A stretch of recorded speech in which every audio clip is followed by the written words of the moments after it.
Never buy gas again.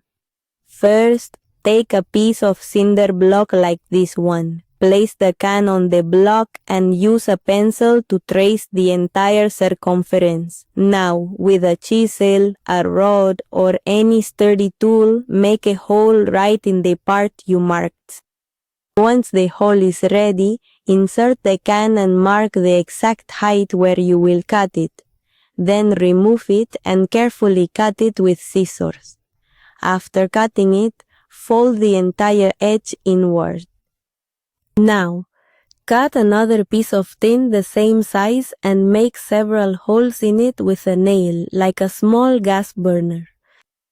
Next, place some cotton inside the first can and add alcohol. On top, place the second piece, and over all of that, put a piece of stove grate. Place a coin right in the center and light it carefully. In a few minutes, you will have a portable mini stove capable of cooking, boiling water, or helping you in emergency situations. The best part is that it can stay lit for up to an hour using very few materials.